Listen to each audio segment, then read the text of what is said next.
In the bustling city of Austin, Texas, a shocking series of events unfolds, forever changing the lives of 3 women and 1 prominent doctor. A web of deceit, jealousy, and obsession spirals out of control, culminating in murder that leaves the community in shock. This is the story of Dr. Jack Matthews, a brilliant, handsome, and intelligent 27-year-old doctor whose life was tragically cut short in an affair that spiraled beyond his control. It was the spring of 2009 when Dr. Jack Matthews, a brilliant and charismatic 27-year-old, found himself free from the chains of a toxic relationship that had drained him emotionally. He had spent the last year in a relationship with a woman who had brought out the worst in him, leading to constant fights, mistrust, and manipulation. The relationship had taken a toll on him, leaving scars deeper than anyone could see. He walked away from it with a heavy heart, but determined to focus on his career and leave behind the emotional baggage. He had a bright future ahead as one of the most promising young doctors at a prestigious hospital in Austin, Texas. His charm and intelligence set him apart from others, and his reputation among both his colleagues and patients was rapidly growing. Jack had always been ambitious. Even from a young age, he had dreamed of becoming a doctor. His parents had instilled in him a sense of hard work and dedication. Growing up in a middle-class family, he watched his mother work long hours as a nurse, while his father juggled 2 jobs to support the family. Despite the struggles, they provided him with everything he needed to succeed. Jack excelled in school and, by his early 20s, had become the first in his family to attend medical school. The long hours, endless studying, and grueling internships were worth it when he finally became a doctor. Now, at 27, he was determined to continue rising through the ranks of the medical field. Despite his career success, Jack was emotionally exhausted. The toxic relationship he had left behind had drained him of the energy to engage in anything serious. He wanted freedom and enjoyment, not the weight of commitment. His focus had shifted completely to his work and enjoying life. So, when his female patients began showing interest in him, Jack welcomed the attention, relishing the distraction they provided from the loneliness he secretly felt. Samantha Davis, a 20-year-old college student, was the first to catch his eye. Samantha had been a carefree, lively girl all her life. Growing up as the youngest in a family of 4, she was used to getting attention and had always thrived on it. She was studying literature at a local university, a passion that had filled her with dreams of writing a novel someday. But an injury during a hiking trip in May 2009 brought her to Dr. Matthews' office. Her ankle had twisted awkwardly, and she needed a quick checkup. Jack, ever professional, treated her, but something in the way he listened to her every word, his calm and reassuring demeanor, sparked an interest in her. It wasn't long before Samantha found reasons to stay around longer after her appointment, lingering with idle conversation. She felt a connection with him, one she hadn't felt with anyone else before. For her, Jack was an escape from the routine of university life. He was older, wiser, and more mature than the boys she was used to. She wasn't looking for anything serious either. She just wanted to enjoy the thrill of being with someone exciting. By mid-June, their relationship had blossomed into something carefree. They spent time together, enjoying the fleeting excitement of each other's company, without the need for labels or expectations. While Jack was casually enjoying his time with Samantha, his life took another unexpected turn when he met Rachel Evans, a 30-year-old single mother. Rachel's life had been anything but easy. At 18, she had fallen in love with her high school sweetheart, believing they would build a life together. They married young, and soon after, she had a son. But things didn't go as planned. Her husband, a charming man when they first met, quickly became distant, focusing more on his work than his family. By the time their son was 5, the marriage had completely unraveled. Rachel was left to raise her son alone, juggling work as a real estate agent and motherhood. Her days were long, and her nights were even longer. While she had friends, none of them truly understood the weight she carried as a single mother. Every decision she made was for her son.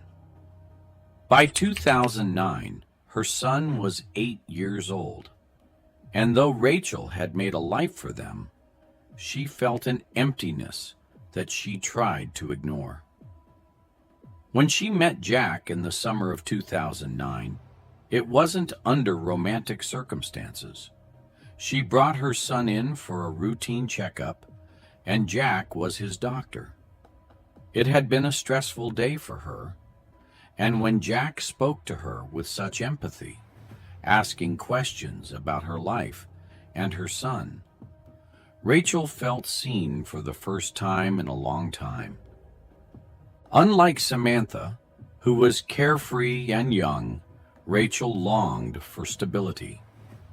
She wasn't looking for a casual fling, but hoped that Jack, with his intelligence and maturity, might be the man who could step into her life and fill the void. They began seeing each other more frequently, with Rachel finding reasons to come by the hospital. She told herself it was nothing serious, that she was just enjoying the company. But deep down, she began to hope for more. By late August 2009, Rachel had fallen deeply for Jack. She saw him as the kind of man who could take care of her and her son, the kind of man she could build a future with. But Jack, still healing from his own emotional wounds, wasn't ready for that kind of commitment. He continued to juggle his casual relationship with Samantha and his deepening bond with Rachel, unaware of the emotional turmoil that would soon follow. As the summer turned to fall, the lines between Jack's relationships blurred. What began as a carefree fling with Samantha and a deeper connection with Rachel would soon become more complicated than Jack had ever anticipated. The growing tension, jealousy, and unspoken expectations would ultimately set the stage for the tragedy that none of them could foresee.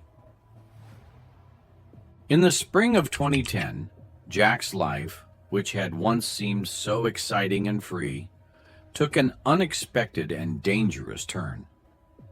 It was the season when he met Natalie Williams, a woman who would unknowingly drag him into a whirlpool of obsession and destruction.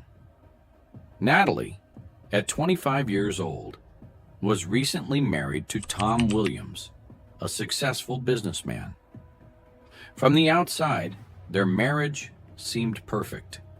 Natalie, a beautiful and poised woman from an influential family, and Tom, a well-known and respected figure in the business world. However, beneath the surface, their marriage was strained, held together by nothing more than social expectations and appearances. Tom, distant and emotionally unavailable, spent more time in boardrooms than with his wife. Natalie, feeling increasingly isolated, sought comfort elsewhere. When Natalie first walked into Jack's office for a routine checkup in April 2010, the chemistry between them was instantaneous. There was something magnetic about Jack that drew her in. He was young, confident, and gave her the attention she craved but lacked at home. Jack, still in his casual phase, saw no harm in flirting with her, unaware of her marriage. They began spending time together. What started as a few innocent appointments turned into something much more intimate. Rachel Evans, on the other hand, was not handling things well. By the summer of 2010, she had already developed a strong emotional attachment to Jack. She thought of him as more than just a passing fling. In her mind, Jack could be the one who would finally give her the life she had longed for, a stable home for her and her son. When she noticed that Jack had been spending time with Natalie, Rachel's world began to crumble. Unlike Samantha, who remained detached and indifferent to Jack's other relationships, Rachel felt a deep sense of betrayal. She couldn't understand why Jack would be interested in someone else when he had her. In July 2010, Rachel confronted Jack. She told him that she knew about Natalie, and the mere mention of her name caused a shift in their relationship. Rachel didn't care to hide her jealousy or her emotions. But Jack, still thinking that things between him and Natalie were casual, brushed Rachel's concerns aside. He told her that there was nothing serious between him and Natalie, that he didn't even know she was married, and that Rachel had nothing to worry about. But Rachel could see through him. Every time Jack dismissed her feelings, the sense of betrayal grew stronger. She could feel him slipping away, and her hold on him weakening. By the end of 2010, Jack was more involved with Natalie than he had ever planned to be. The thrill of the affair excited him, and Natalie's charm made it easy to overlook the potential consequences. Natalie, despite being married, had no intention of ending things with Jack either. She found in him what she couldn't find at home: passion, attention, and escape from her emotionally vacant marriage. Meanwhile, Tom, oblivious to the affair, continued with his life, too caught up in his work to notice the cracks forming in his relationship. By August 2011, Rachel's frustration had reached a breaking point. She had spent more than a year watching Jack drift further and further away from her, losing the emotional connection she had desperately tried to build. It was at a hospital charity event in early August that things took a dark turn. Rachel saw Jack and Natalie together, laughing, looking like they belonged to a world that didn't include her. That moment solidified her fears, and she knew she needed to do something about it. Driven by jealousy, Rachel began investigating Natalie's life. She discovered that Natalie was not just a random woman. She was married to Tom Williams, a man with deep connections in the business world and the local community. Natalie's marriage wasn't just a small detail. It was a secret that could destroy not only Jack, but also Natalie's entire life. Rachel now had the power to expose the affair, and she intended to use it. By late August, Rachel sent an anonymous email to Tom. The message was brief but direct, revealing everything about Natalie's ongoing affair with Jack. The words hit Tom like a sledgehammer. He had suspected that something was off in his marriage, but he had never imagined the extent of Natalie's betrayal. Tom spiraled into depression, his mind consumed with thoughts of revenge.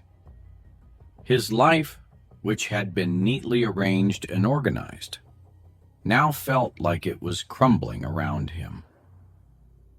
He withdrew from his work, avoided his friends, and spent hours alone, consumed by the thought that Jack had destroyed his marriage.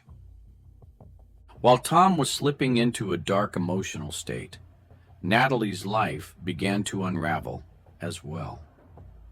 Tom confronted her about the affair, and although she tried to deny it at first, the weight of guilt overwhelmed her.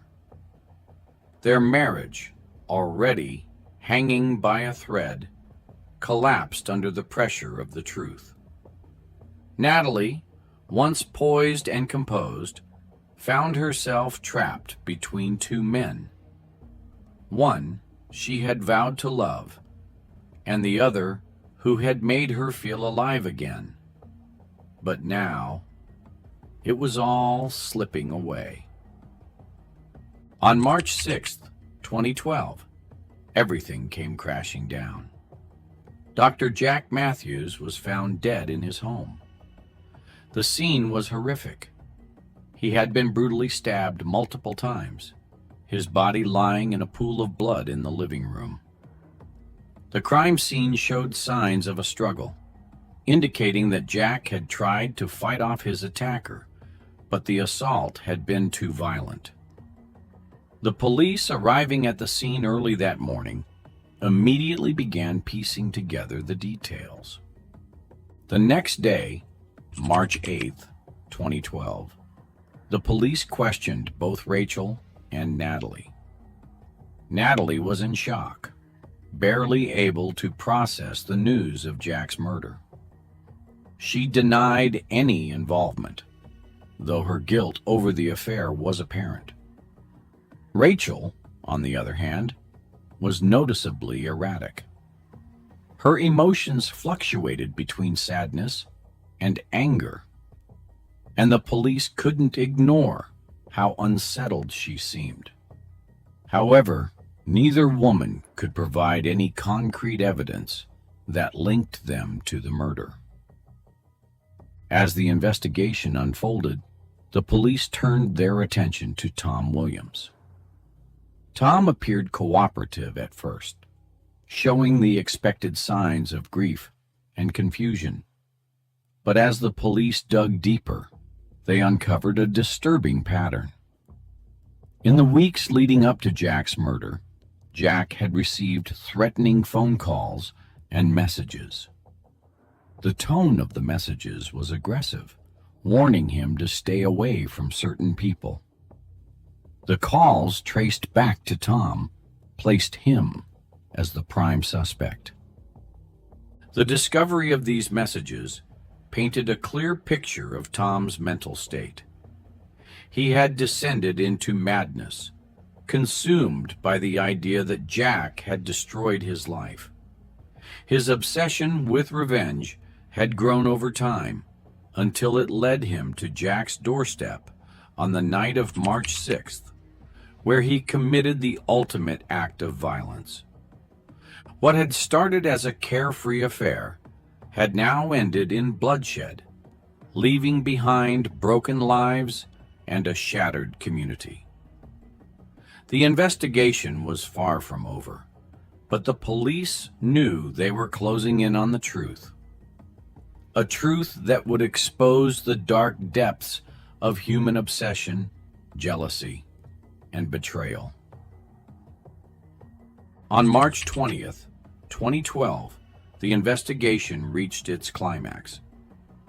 After weeks of gathering evidence and chasing down every lead, the police finally had what they needed to arrest Tom Williams. They had suspected his involvement from the moment they uncovered the threatening messages and late-night calls directed at Jack. But it wasn't until they found Tom's fingerprints on the murder weapon, a kitchen knife, that their suspicions were confirmed. It had taken meticulous work, but the pieces were finally falling into place. When the police arrived at Tom's home that morning, the atmosphere was tense.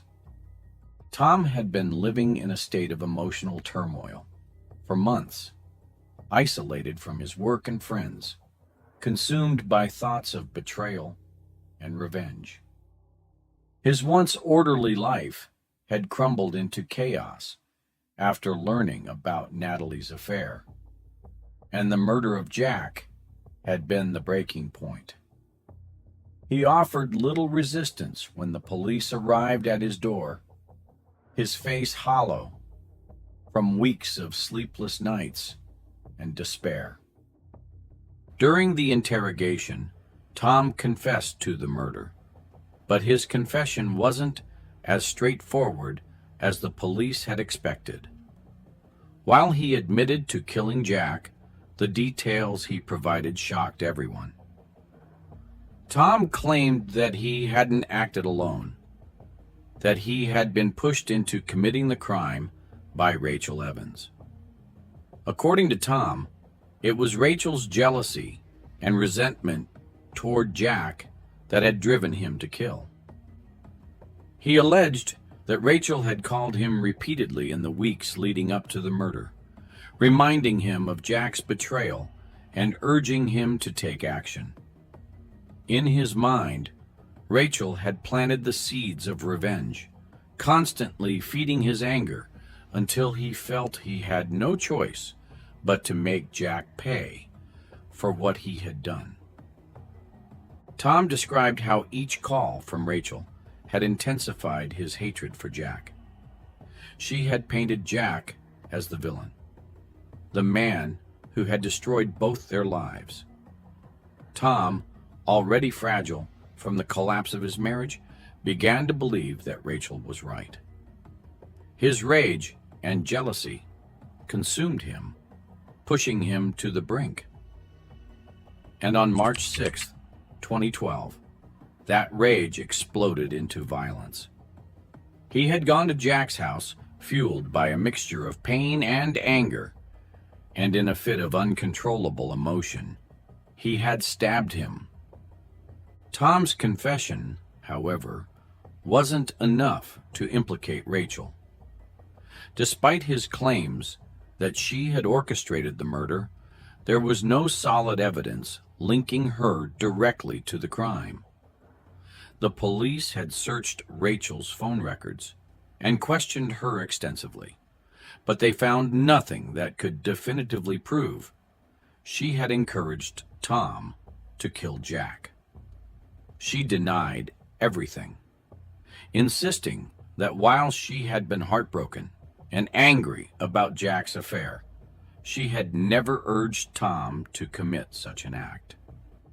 By the time Tom's confession was complete, the police were left with a tangled web of accusations and half-truths. While they had enough to charge Tom with the murder, Rachel's involvement remained uncertain. Was Tom telling the truth, or was he trying to shift the blame for his own actions? The investigation had reached a critical point, but the answers were still elusive. By July 2013, Tom's case went to trial. The courtroom was packed, with the media and local community eagerly following every development. The murder of Dr. Jack Matthews, a beloved figure in Austin, had shocked the city, and the revelation that his death had been the result of a sordid affair involving 3 different women made the case even more sensational.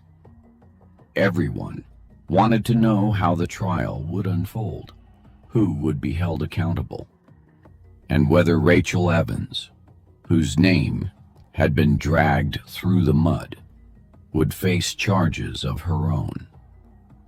The prosecution, led by a seasoned attorney, painted Tom as a man driven to madness by the betrayal of his wife. They presented him as a once successful businessman whose world had been shattered by the affair, leaving him emotionally unhinged. The evidence was damning. Tom's fingerprints on the murder weapon, the threatening messages to Jack, and his own confession left little room for doubt. The prosecution's argument was simple. Tom had acted out of jealousy and rage, unable to cope with the destruction of his marriage. However, Tom's defense team took a different approach. They pushed the narrative that Rachel had manipulated Tom into committing the murder. They argued that Rachel, consumed by her own jealousy over Jack's relationship with Natalie, had used Tom as a pawn to exact her revenge. They highlighted Tom's fragile mental state, claiming that he had been vulnerable and easily influenced by Rachel's bitterness. The defense painted Rachel as a woman scorned, someone who couldn't bear to see Jack with anyone else, and who had found a way to eliminate him without getting her own hands dirty. Throughout the trial, Rachel's life was placed under intense scrutiny. Every detail of her relationship with Jack was dissected, her emotions and actions questioned at every turn. Although she continued to deny any involvement in the murder, the accusations had left her reputation in tatters. The media portrayed her as the other woman, a manipulative force behind the scenes who had orchestrated the entire tragedy. Even though there was no concrete evidence against her, the whispers of her guilt lingered in the public consciousness. The emotional toll of the trial was immense. Tom, who had once been a respected businessman, sat in the courtroom looking defeated, his life in ruins. Natalie, whose affair had set the entire chain of events into motion, was also present, though her relationship with Tom had long since ended. She, too, was grappling with the guilt of what her actions had caused. And Rachel, the woman at the center of the defense's argument, struggled to maintain her composure as her name was dragged through the mud. In September 2013, after weeks of testimony and cross-examination, the jury reached its verdict. Tom was found guilty of first-degree murder and sentenced to life imprisonment without the possibility of parole. The weight of the sentence was crushing, but it was the inevitable outcome for a man who had taken another's life in a fit of rage. While Tom's fate was sealed, Rachel's story was far from over. Though she was not convicted of the murder, she faced a separate trial for charges of incitement, accused of pushing Tom to commit the crime. The trial that followed was long and grueling, with Rachel continuing to maintain her innocence. She insisted that while she had been angry and hurt by Jack's betrayal, she had never wanted him dead. However, the damage to Rachel's life had already been done. The accusations alone had destroyed her reputation, leaving her ostracized by friends and family.